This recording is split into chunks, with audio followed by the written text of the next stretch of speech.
Hey everyone, it's Ivana Mil Elizondo from Silver Moon Astrology and Transpersonal Counseling, also known as Silver Moon Counseling. I have not done an in-between full moon, new moon update this time around. And so I almost kind of forgot that it was the full moon today.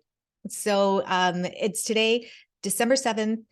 10, we'll look at the time exactly because I know it's later on later on tonight, but it is a full moon in Gemini. It's packed with loaded stuff. If you're not already feeling it, I don't know what to tell you. You might be living under a rock or something, but no, I'm just kidding, totally kidding. It is really packed and nebulous at the same time. So maybe that's why you didn't know it was happening. Like I didn't know it was happening. I kind of forgot. Very Neptunian energy with this full moon, classic for forgetting stuff and just kind of overlooking stuff. So anyhow, I'm going to share the chart with you just like I usually do. And I will let you know what's going on, what I anticipate, the kind of energy I anticipate that we will be working with here for the next 2 weeks until the new moon, and give you some idea of how you can use this energy for, self-improvement, spiritual awareness, or just in your own mundane life. So here we have this Gemini full moon. So here we have the moon, here is Gemini. And if you will notice, the moon is hanging out in a very, very, very, very by degree dance with Mars retrograde in Gemini. So whenever Mars is involved, we know, let's talk about that.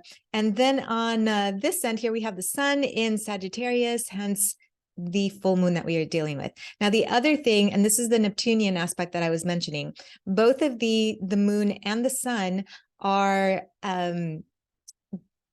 squaring Neptune in Pisces. Okay, so let's take a look at this. So here we have an air sign. Gemini is an air sign. Here we have a fire sign. Sag is a fire sign. And here we have a water sign. Now, Neptune is very strong in Pisces. It belongs in Pisces. It feels very comfortable in Pisces. And so we have this essence of this apex happening here with Neptune. Jupiter is involved as well because Jupiter is somewhat conjunct to Neptune. But anyhow, that's the biggie that we're working with right now at this time. If I was going to say the saving grace for this moon would be that the moon and Mars in Gemini are by trine connecting with Saturn in Aquarius. So an air sign and an air sign, those three planets are communicating relatively well, and that will give us an essence of responsibility and maybe some groundedness for this full moon. So let's just talk about this, okay? All right. So ideally, let's start with Gemini. So Gemini energy again is air, right? And it's mutable air. It's like movable air, and it is really about communication, but communication in the form of data, words, information, right? So Gemini, if you have any Geminis in your life, I have beautiful Geminis in my life.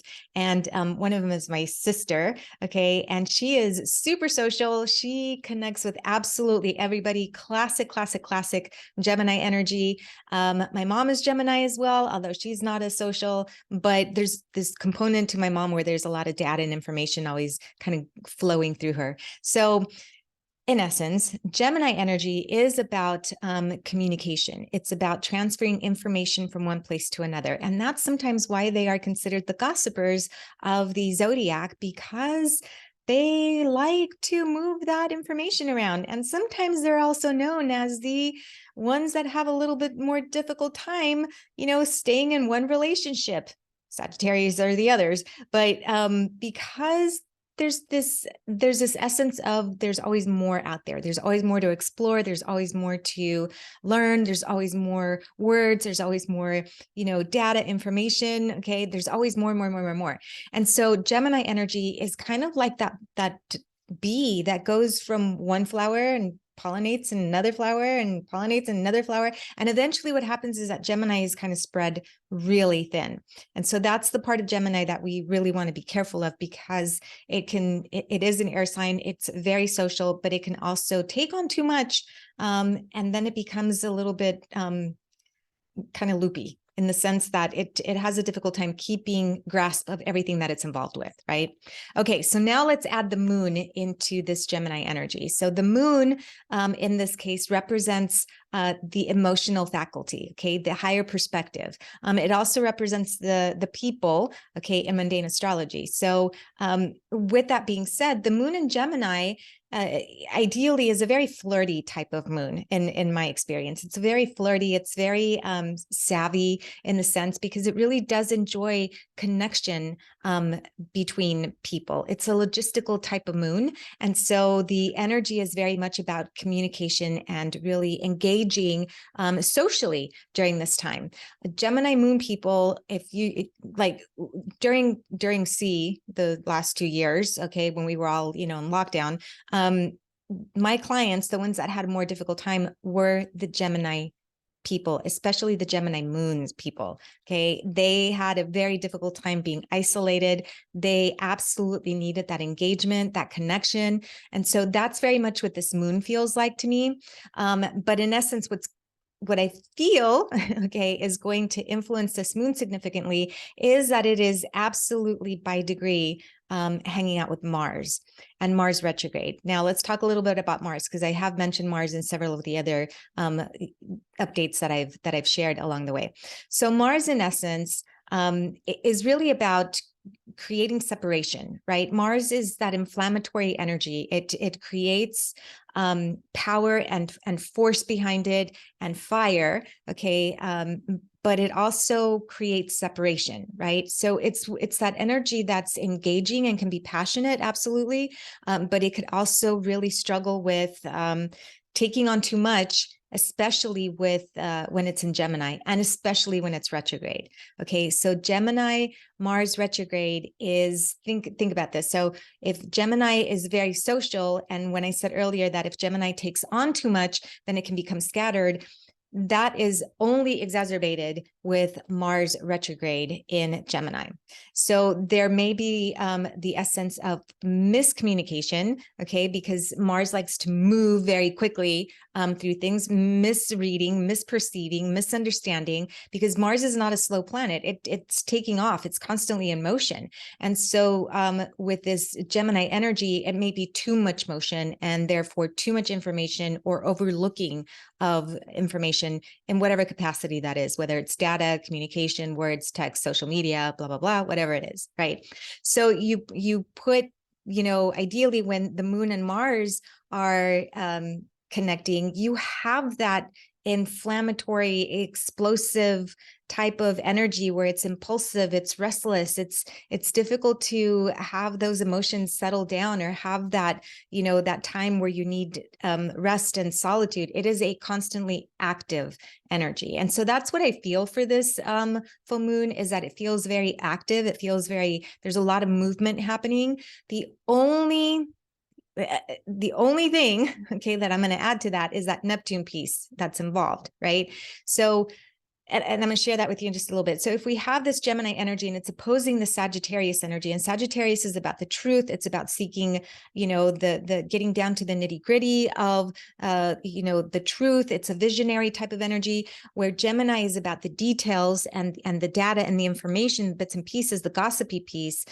Sagittarius is about finding the truth. And it's not like Libra, where it's about justice and equality. It's more about, is this really real? Is in the philosophical approach to life? If you have any Sagittarius people in your life, my brother is Sagittarius, you will know that you have probably a lot of philosophical conversations with Sagittarius, okay? They are constantly in that philosophical mode, thinking about the future, how they can improve.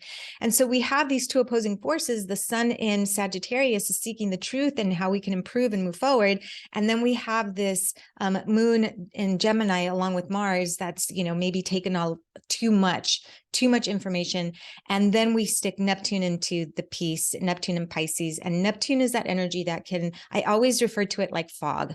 Okay. It's like foggy energy, right? It's difficult to grasp fog. You can kind of see through it, but it's sometimes not very clear. And it's like an illusory type of thing, right? So if you're driving through fog, you know that sometimes things look closer or maybe further than they really are. So it gives the illusion of it being a certain distance, but we're not perceiving it correctly. And that's the influence of Neptune in Pisces, is squaring both this full moon in Mars and the sun in Sagittarius. And that's the apex. That's where the stress between this tug of war between the moon and the sun and this full moon, that Neptune is at apex. Now, Neptune is conjunct closely enough to Jupiter, okay? And Jupiter owns Pisces, okay? Jupiter, it belongs in Pisces, okay? It's the owner of Pisces.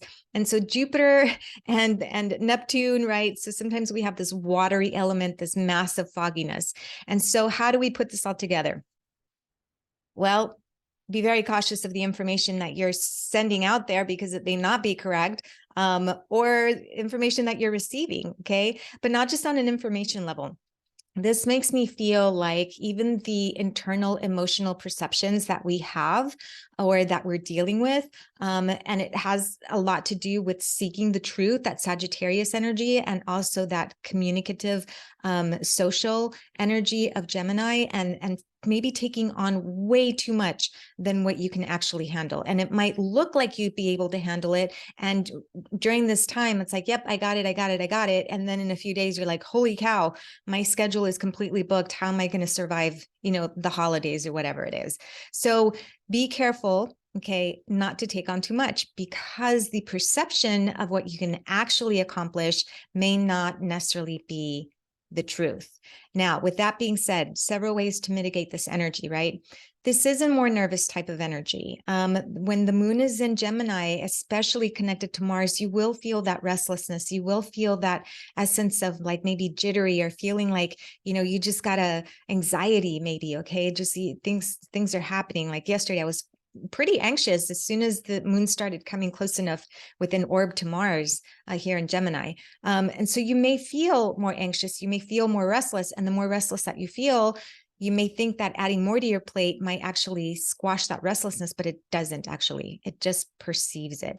Now, keep in mind, along with this, that Neptune factor, your feelings right now, okay, that essence of needing to get things done, okay, or feeling like you have to go out there and be productive and be, again, just kind of put yourself out there all over the place, that can also make you feel like maybe you're not being productive enough, okay? And Sagittarius energy just really struggles with that too. It's almost like they're never really aware of how much they actually do or succeed or accomplish, and they're constantly in a state of wanting more. And so these energies this time around, I would say, be cautious of what you're putting on your plate, okay? Be aware that you may be feeling some anxiety, but the anxiety, it is going to pass, but the anxiety may be from all of the stuff that you're packing on. So it may be a time to kind of purge, right? To kind of step aside, find some quiet time, okay? And really be very aware of what you can actually accomplish, especially the next 2 weeks until the new moon.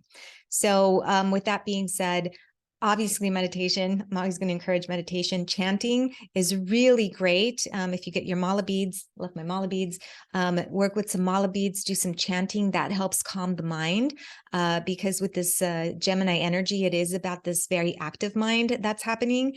And just check your calendar, really just check your calendar. If you have to cancel social situations and save your energy for the upcoming holidays, we are starting to see an uptick of, parties, Christmas parties and gatherings and shopping and all of that.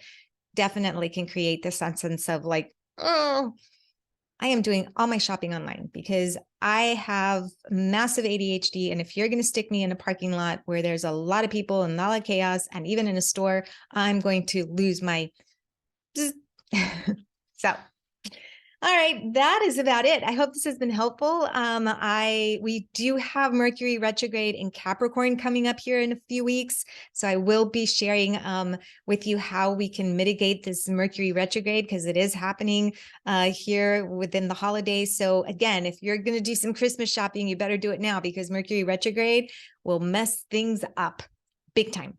Okay. That's enough. If you want to learn more about the astrology, or if you're interested in just, learning some, I don't know, some witchy stuff, some fun stuff, maybe some tarot oracle, or if you're thinking about working with a mental health counselor, I am a licensed therapist and I use all of these fun ways of getting to help you to get to help yourself. All right, everyone, you can find me at silvermooncounseling.org. That is silvermooncounseling.org. And it has been a pleasure. Enjoy your Gemini full moon. Take care, everyone. Blessed be.